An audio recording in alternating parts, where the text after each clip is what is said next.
ನಮಸ್ಕಾರ ಸ್ನೇಹಿತರೆ, welcome to ಜ್ವಾಲಮುಖಿ. ಸುಸ್ವಾಗತ. ಎಲ್ಲ ಸೌಜನ್ಯ ಹೋರಾಟಗಾರರಿಗೂ, ಸತ್ಯದ ಪರ ಇರ್ತಕ್ಕಂಥ ಎಲ್ಲ ಹೋರಾಟಗಾರರಿಗೂ ಆರ್ಥಿಕವಾದ ಸ್ವಾಗತ.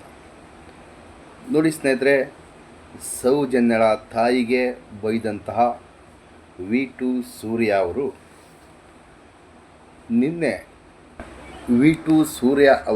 ನಿನ್ನೆ ಬಜಾರ್ದಲ್ಲಿ ಸಂಧ್ಯಾ ಮೇಡಮ್ ಅವರು ಸರಿಯಾಗಿ ಗೂಸ ಕೊಟ್ಟಿದ್ದಾರೆ. ಯಾಕೆ ಗೊತ್ತಾ?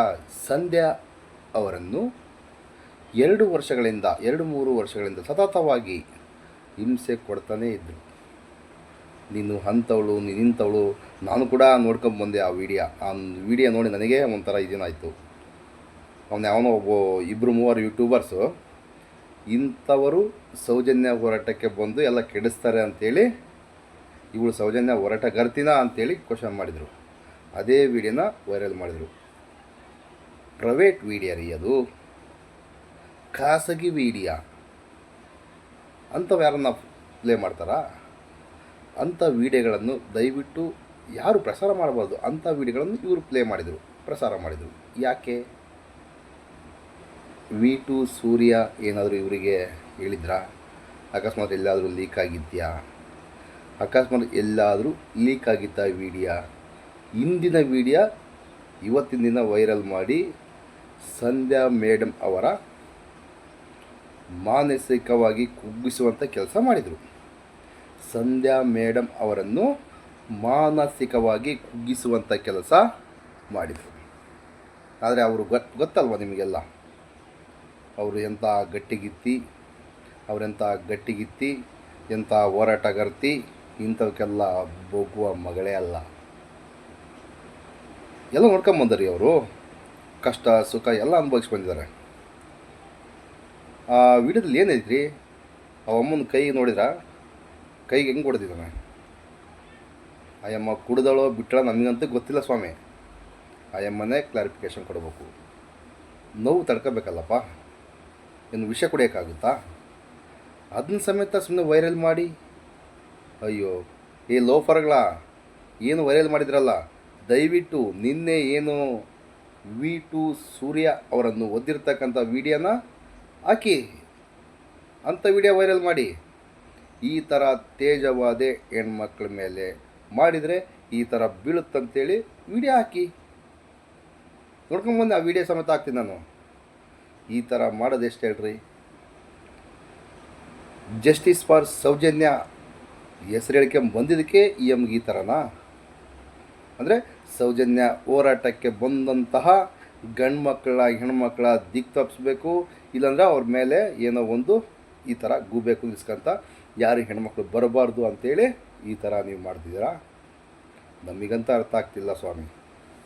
ಮತ್ತೆ ಬಂದು ಹೇಳ್ತಿದ್ರಿ ಗಂಡ್ಮಕ್ಳು ಸಪೋರ್ಟ್ ಮಾಡೋದು ಬಿಟ್ಟು ಎಲ್ಲ ಸಂಧೆ ಹಿಂದೆ ಹೋಗಿ ಅವ್ರಿಗೆ ಸಪೋರ್ಟ್ ಮಾಡ್ತಾ ಇದ್ದಾರೆ. ನೋಡಿ, ನಾವು ಅವರಿಗೆ ಸಪೋರ್ಟ್ ಮಾಡ್ತಾ ಇಲ್ಲ, ನಿಮಗೂ ಸಪೋರ್ಟ್ ಮಾಡ್ತಾ ಇಲ್ಲ ರೀ. ಸತ್ಯ ಎಲ್ಲಿರುತ್ತೋ ಅಲ್ಲೋ ನಿಂತ್ಕೊತೀವಿ, ಇಷ್ಟೇ ಅರ್ಥ. ಇಡೀ ಜನತೆ ನಿಂತ್ಕೊಂಬೋದೇ ಸತ್ಯದ ಪರವಾಗಿ. ಅವರು ಸತ್ಯಕ್ಕೋಸ್ಕರನೇ ಹೋರಾಟಕ್ಕೆ ಬಂದಿರತಕ್ಕಂಥದ್ದು.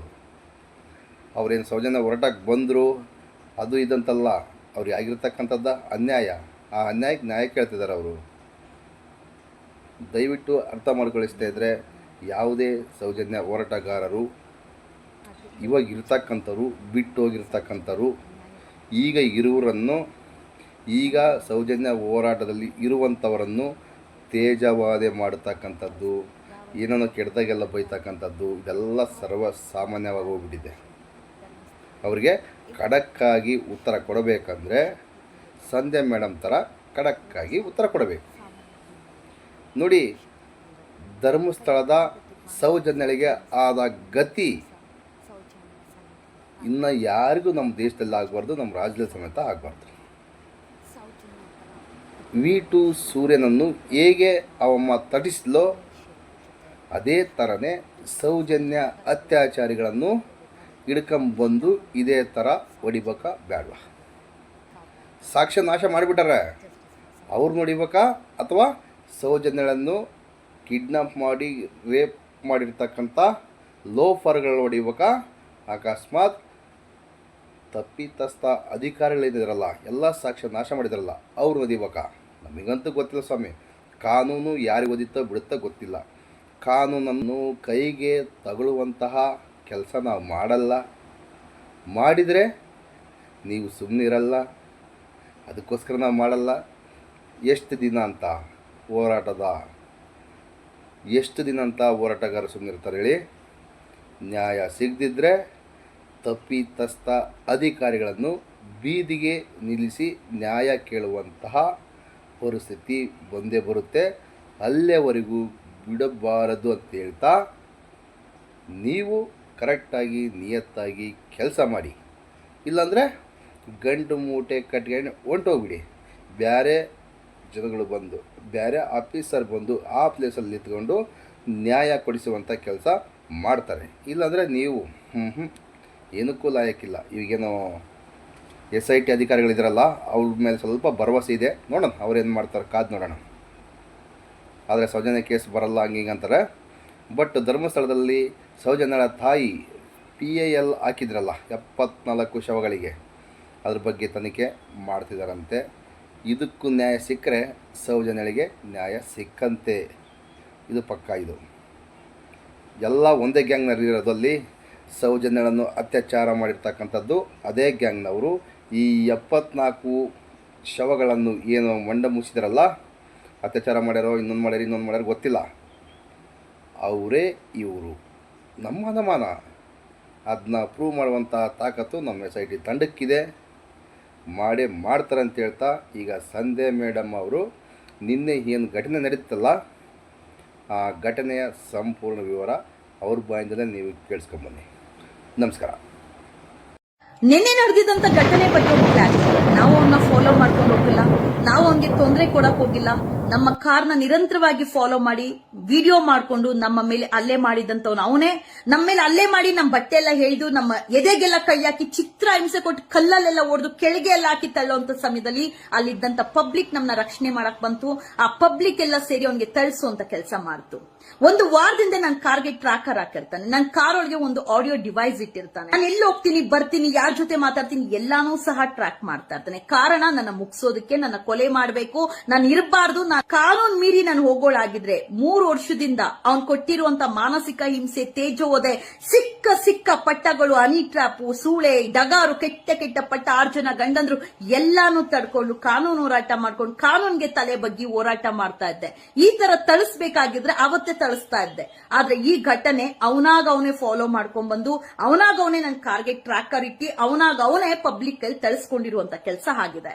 ನನಗೆ ಬನಶಂಕರಿ ಹಾಗೂ RR ನಗರ್ ಕೆಲಸ ಇರುತ್ತೆ, ಕೆಲಸದ ಮೇಲೆ ಹೋಗಿರ್ತೀನಿ. ಆದ್ರೂ ನಾನು ಹಿಂದೆ ಫಾಲೋ ಮಾಡ್ತಾ ಇರೋದು ನನ್ ಗಮನಕ್ಕೆ ಬರುತ್ತೆ. ನಾನು ಹಿಂದೆನೇ ಫಾಲೋ ಮಾಡ್ತಾ ಇರ್ತಾರೆ, ಮಾಸ್ಕ್ ಹಾಕೊಂಡು, ಹೆಲ್ಮೆಟ್ ಹಾಕೊಂಡು. ನನ್ ಗಮನಕ್ಕೆ ಬಂದಾಗ ಎಲ್ಲೋ ಒಂದ್ ಕಡೆ ನನ್ನ ಸೇಫ್ಟಿಗೆ ನಾನು ಕಾರ್ ಒಂದ್ ಕಡೆ ಹಾಕಿ ಕಾರ್ ಬುಕ್ ಮಾಡ್ಕೊಳ್ಳುವಂತ ಕೆಲಸ ಮಾಡ್ತೀನಿ. ಡೈಲಿ ಮಂಜುಲಿಲ್ಲ ಕಾಲ್ ಮಾತಾಡ್ತಾರೆ. ಅದೇ ಟೈಮಲ್ಲಿ ನನಗೆ ಕಾಲ್ ಮಾಡಿರ್ತಾರೆ, ಊಟ ಮಾಡಿದ್ರ ಮ್ಯಾಮ್, ನಮ್ ಶೂಟಿಂಗ್ ಮುಗೀತು ಅಂತ ಹೇಳಂತ ಸಮಯದಲ್ಲಿ ನಾನು ಇಲ್ಲೇ ಬನಶಂಕರಿ ಹತ್ರ ಇದೀನಿ, ನಮ್ಮ ಚಿಕ್ಕಪೇಟೆಗೆ ಹೋಗ್ಬೇಕು, ಸ್ವಲ್ಪ ಶಾಪಿಂಗ್ ಮಾಡ್ಬೇಕು ಅಂತ ಹೇಳ್ತೀನಿ. ಮ್ಯಾಮ್ ನಮ್ದು ಮುಗೀತು, ಬರ್ತೀರಿ ಅಂದಾಗ ನಾನೇನ್ ಮಾಡ್ತೀನಿ, ಕ್ಯಾಬ್ ಬುಕ್ ಮಾಡ್ಕೊಂಡು ಆದ್ರೆ ದಯಾನಂದ ಸಾಗರ್ ಕಾಲೇಜ್ ಕಡೆ ಹೋಗುವಂತ ಸಮಯದಲ್ಲಿ ಬನಶಂಕರಿಯಿಂದ ಹೇಳಿ ಅವಾಗ ನಮ್ ಹಿಂದೆ ಫಾಲೋ ಮಾಡ್ಕೊಂಡ್ ಬರ್ತಾನೆ ಇರ್ತಾರೆ. ನಮ್ ಗಮನಕ್ಕೆ ಬರುತ್ತೆ, ಫಾಲೋ ಮಾಡ್ಕೊಂಡ್ ಬರ್ತಾನೆ ಇರ್ತಾರೆ, ಮೊಬೈಲ್ ಹಿಂಗ್ ಇಟ್ಕೊಂಡು ಹೋಗ್ತಾನೆ ಇರ್ತಾನೆ ಇವನು ಮತ್ತೆ ವಿಶಾಲು. ಕೊನೆಗೆ ದಯಾನಂದ ಸಾಗರ್ ಕಾಲೇಜ್ ಸಿಗ್ನಲ್ ಹತ್ರ ಇನ್ನು ಹಿಂದೆನೆ ಒಂದು ಟೀ ಶಾಪ್ ಇರುತ್ತೆ, ಅಲ್ಲಿ ನಿಲ್ಸ್ಬಿಟ್ಟು ಒಂದು ಗ್ರೀನ್ ಟೀ ಕುಡಿದು ಡೈವರ್ಟ್ ಮಾಡೋದಕ್ಕೆ ಹಿಂಗ್ ರೆಸಿಡೆನ್ಶಿಯಲ್ ಏರಿಯಾ ಒಳಗೆ ಹೋಗಿ ಆ ಕಡೆ ಬರುವಂತ ಕೆಲಸ ಮಾಡ್ತೀರಿ. ಆ ಕಡೆಯಿಂದ ಬರುವಾಗ ಮತ್ತೆ ಅವ್ರ ವೆಹಿಕಲ್ ಕಾಣಿಸುತ್ತೆ, ಸೈಲೆಂಟ್ ಆಗಿ ನಿಲ್ಸ್ಕೊಳ್ತೀರಿ. ಬೇಡ, ಇದು ಏನೋ ಬೇಕಂತ ಪ್ಲಾನ್ ಮಾಡ್ತಾರೆ, ನಮ್ ಸೇಫ್ಟಿ ನಾವು ಮಾಡ್ಕೊಳ್ಬೇಕು, 112 ಕಾಲ್ ಮಾಡೋಣ ಅಂತ ಹೇಳಿ ಪ್ರಯತ್ನ ಮಾಡ್ತೀನಿ. ಸರಿ, ಅವ್ರ ಗಾಡಿ ಪಾಸ್ ಆಗಿದ ತಕ್ಷಣ ನಾನು ಸಿಗ್ನಲ್ ಪಾಸ್ ಆಗೋ ಟೈಮ್ ಕರೆಕ್ಟ್ ಆಗಿ ಗಾಡಿ ಪಾಸ್ ಆಗಿರಲ್ಲ, ಅಲ್ಲಿ ವೇಟ್ ಮಾಡ್ತಾ ಇರ್ತಾರೆ. ಇಮಿಡಿಯೇಟ್ ಆಗಿ ಫೋನ್ ಎತ್ಕೊಂಡು ಕಾರ್ ಝೂಮ್ ಮಾಡಿ ಹೊಡಿಯಕ್ ಅಂತ ಬರ್ತಾನೆ. ಅಷ್ಟ್ರಲ್ಲಿ ಡ್ರೈವರ್ಗೆ ಹೇಳ್ತೀನಿ, ಅಣ್ಣ ನಡೀರಿ ಅಣ್ಣ ಬೇಗ, ಇವ್ನು ಸರಿ ಇಲ್ಲ ಹುಚ್ಚ ನನ್ ಮಗ ಅಂತ ನಾನೇ ಹೇಳ್ತೀನಿ.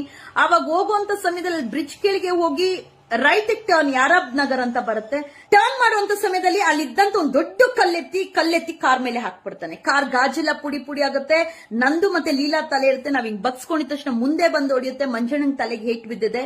ಆಮೇಲೆ ಕಾರ್ ಸ್ಟಾಪ್ ಆಗಿ ಪಬ್ಲಿಕ್ ಎಲ್ಲ ಸೇರ್ಬಿಡ್ತಾರೆ. ಅವನೇ ಬರ್ತಾನೆ, ಗಾಜೆಲ್ಲ ಹೊಡ್ದಾಕಿ, ಕಾರ್ನೆಲ್ಲ ಹೊಡ್ದಾಕಿ ಅವನೇ ಬಂದ್ ನಮ್ನ ಎಳಿಯುವಂತ ಕೆಲಸ ಮಾಡ್ತಾನೆ. ರಸ್ತೆಯಲ್ಲಿ ಬಟ್ಟೆ ಎಳ್ದು ಇಳಿಯೇ ಕೆಳಗೆ ಅಂತ ಹೇಳಿ ಬಟ್ಟೆ ಎಳ್ದು ಎದೆಗೆಲ್ಲ ಕೈ ಹಾಕಿ ಚಿತ್ರ ಹಿಂಸೆ ಕೊಟ್ಟು ಕಲ್ಲಲ್ಲೆಲ್ಲ ಎತ್ತಿ ತಲೆಗೆ ಹೊಡಿಯೋದು ಎಲ್ಲ ಮಾಡ್ತಾನೆ. ಪಬ್ಲಿಕ್ ಎಲ್ಲ ನೋಡ್ತಾರೆ, ಮಂಜಣ್ಣನ ತಳ್ಬಿಡ್ತಾರೆ, ಲೀಲಾ ಹಿಡ್ಕೊಳ್ತಾರೆ, ನನ್ನ ಎದೆಯೆಲ್ಲ ಹಿಡ್ಕೊಳ್ತಾರೆ. ಯಾವ ಲೆವೆಲ್ಗೆ ಅಂದ್ರೆ ಒಂದು ಹೆಣ್ಣನ ಮಾನಭಂಗ ಮಾಡಿ ನಮ್ಮ ಮೇಲೆ ದೌರ್ಜನ್ಯ ಮಾಡಿ ಒಂಥರ ಲೈಂಗಿಕ ದೌರ್ಜನ್ಯ ವಿಶಾಲ್ ಹಾಗೂ ಸೂರ್ಯ ಮಾಡಿದ್ದು. ಆ ಸಮಯದಲ್ಲಿ ಇಡೀ ಪಬ್ಲಿಕ್ ನಮಗ್ ಸಪೋರ್ಟ್ ಆಗಿ ನಿಂತ್ಕೊಂಡು ಅವನ್ಗೆ ತಳಿಸುವಂತ ಕೆಲಸ ಮಾಡಿ ನಮ್ಗೆ ರಕ್ಷಣೆ ಮಾಡುವಂತ ಕೆಲಸ ಮಾಡಿದ್ರು. ಇಮಿಡಿಯೇಟ್ ಪೊಲೀಸ್ ಅವ್ರಿಗೆ ಫೋನ್ ಮಾಡಿದೆ. ನಾವು ಕಾನೂನು ಮೀರಿ ಹೋಗಂಗಿದ್ದಿದ್ರೆ ಪೊಲೀಸ್ ಅವ್ರಿಗೆ ಫೋನ್ ಮಾಡ್ತಾ ಇರಲಿಲ್ಲ, ಪೊಲೀಸ್ ಸ್ಟೇಷನ್ಗೆ ಅವ್ನು ಹೇಳ್ಕೊಂಡು ಹೋಗ್ತಾ ಇರಲಿಲ್ಲ. ನಿರಂತರವಾಗಿ 3 ವರ್ಷ ಸಹಿಸ್ಕೊಂಡ್ ಬಂದಿದ್ದೀನಿ. 3 ವರ್ಷ ಎಷ್ಟೋ FIR ಮಾಡ್ಕೊಂಡ್ ಬಂದಿದ್ದೀನಿ. ಬಟ್ ಅವನೇ ನನ್ನ ಕಾರ್ ಟ್ರ್ಯಾಕರ್ ಹಾಕಿ ಡಿವೈಸ್ ಇಟ್ಟು ಬೇಕಂತ ನನ್ನ ಟ್ರ್ಯಾಪ್ ಮಾಡುವಂತ ಕೆಲಸ ಮಾಡಿ ನನ್ನ ಮುಗಿಸ್ಲೇಬೇಕು ಅಂತ ಪ್ಲಾನ್ ಮಾಡಕ್ ಹೋಗಿ ಪಬ್ಲಿಕ್ ತಳಿಸ್ಕೊಂಡು ಹಾಸ್ಪಿಟಲ್ ಸೇರುವಂತ ಕೆಲಸ ಆಗಿದೆ. ಕೆಲವರೆಲ್ಲ ನಿಮ್ ಇಷ್ಟ ಬಂದಂಗೆ ಹೇಳ್ತಿರಲ್ಲ. ಇನ್ಸ್ಟಾಗ್ರಾಮ್ ಫೇಸ್ಬುಕ್ ಅಲ್ಲಿ ಇರೋರು ನಿಮ್ಗೆ ಏನ್ರಿ ಗೊತ್ತು ನಮ್ ಬಗ್ಗೆ? ಫೇಸ್ಬುಕ್ ಇನ್ಸ್ಟಾಗ್ರಾಮ್ ಅಲ್ಲಿ ನೋಡ್ಬಿಟ್ಟು 6 ಜನ ಗಂಡಂದ್ರು ಸೂಳೆ ಡಗರ್ ಅಂತ ಪಟ್ಟ ಕಟ್ತಿರಲ್ಲ. ನಾವು ಸರಿ ಇಲ್ವಾ ಕಾನೂನು ನೋಡ್ಕೊಳ್ಳುತ್ತೆ, ನಾವು ಸರಿ ಇಲ್ವಾ ಕಾನೂನು ಕ್ರಮ ತಗೊಳ್ಳಿ, ನಾವು ಸರಿ ಇಲ್ವಾ ಎತ್ಕೊಂಡೋಗಿ ನಮ್ಮನ್ನ ಜೈಲ್ಗೆ ಹಾಕಿ, ನಾವು ರೆಡಿ ಆಗಿದ್ದೀರಿ. ನಾವ್ ಏನೋ ಕೆಲ್ಸದ ಮೇಲೆ ಹೋದ್ರೆ ಬೆಂಗಳೂರಲ್ಲಿ ಎಲ್ಲಿ ಓಡಾಡಿದ್ರೆ ನಮ್ ಹಿಂದೆ ಫಾಲೋ ಮಾಡ್ತಾರೆ. ನಿರಂತರ 1 ವಾರದಿಂದ ನನ್ ಕಾರ್ ಟ್ರ್ಯಾಕರ್ ಹಾಕಿ ಬೇಕಂತಾನೆ ಇಂಟೆನ್ಷನ್ ಆಗಿ ಖಾಸಗಿ ವಿಡಿಯೋ ವೈರಲ್ ಮಾಡ್ದ, ರಸ್ತಲ್ಲಿ ನನ್ಗೆ ಸಿಕ್ಕದಂಗ್ ನಿಂದಿಸ್ದ, ಎಷ್ಟೋ ನನಗ್ ತೇಜೋದೆ ಮಾಡ್ದ, ನನ್ ಫೋಟೋ ಚಪ್ಪಿಯಾರ ಹಾಕ್ಸ್ದ, ಕೆಟ್ಟದಾಗ ನನ್ ಬಗ್ಗೆ ನ್ಯೂಸ್ ಮಾಡ್ದ. ಏನೇ ಅನ್ಲಿ ಪ್ರತಿ ಒಂದಕ್ಕೂ ತಡ್ಕೊಂಡು ತಾಳ್ಮೆ ತಾಳ್ಮೆ ತಾಳ್ಮೆ ತಾಳ್ಮೆ ಕಾನೂನು ಹೋರಾಟ ಅಂತ ಪ್ರತಿ ಒಂದು ಘಟನೆಯನ್ನು ತಗೊಂಡೋಗಿ ಜಡ್ಜ್ ಮುಂದೆ ಹೇಳುವಂತ ಕೆಲಸ ಜಂದೆ. ಆದ್ರೆ ನಿನ್ನೆ ಅವನನ್ನ ಕೊಲೆ ಮಾಡಕ್ ಬಂದವನು ಅಲ್ಲಿ ಮಂಜುಲಿಲ್ಲ, ನೀವಲ್ಲ ನನಗ್ ಟಾರ್ಗೆಟ್, ನನಗ್ ಅವಳ ಟಾರ್ಗೆಟ್, ನನಗ್ ಅವಳು ಬೇಕು, ಅವಳನ್ನ ನಾನು ಸಾಯಿಸ್ಬೇಕು ಅಂತ ಹೇಳಿ V2 ಸೂರ್ಯ ಹಾಗೂ ವಿಶಾಲ್ ಇವರಿಬ್ರು ಕೊಟ್ಟಿದಂತ ಚಿತ್ರ ಹಿಂಸೆ ಕಿರುಕುಳ ಅಲ್ಲೆಲ್ಲ CCTV ಫುಟೇಜ್ ರೆಕಾರ್ಡ್ ಆಗಿದೆ. ನಾವು ಹೋಗಿಲ್ಲ, ಅವ್ರು ನಮ್ಮ ಹಿಂದೆ ಫಾಲೋ ಮಾಡ್ಕೊಂಡ್ ಬಂದ್ರು. ನಾನು ಹೋಗ್ತಾ ಇದ್ದಂತ ಕ್ಯಾಬ್ ಕೊಡಿದ್ರು, ಆದ್ರೆ ನಮ್ಮನ್ನ ರಕ್ಷಣೆ ಮಾಡಿದ್ದು ಅಲ್ಲಿರೋ ಎಷ್ಟೋ auto drivers, cab drivers, public ನಮ್ಮನ್ನ ರಕ್ಷಣೆ ಮಾಡ್ತು, ನಮ್ ಜೊತೆ ನಿಂತ್ಕೊಂಡ್ರು, ಪೊಲೀಸ್ ಸ್ಟೇಷನ್ಗೂ ಬಂದ್ರು. ಅವ್ನ್ ಮಾಡಿದಂತ ಕರ್ಮ ಅವನೇ ಅನುಭವಿಸ್ತಾ. ಮುಚ್ಕೊಂಡು ಅವ್ನ ಕೆಲಸ ಅವ್ನ್ ಮಾಡ್ಕೊಂಡಿದ್ರೆ ನಮ್ ಕೆಲಸ ನಾವ್ ಮಾಡಕ್ ಬಿಟ್ಟಿದ್ರೆ ಇದೆಲ್ಲ ಬರ್ತಾ ಇತ್ತ? ಎಷ್ಟಂತಾರಿ ಸಹಿಸ್ತಾರೆ ಹೆಣ್ಮಕ್ಳು?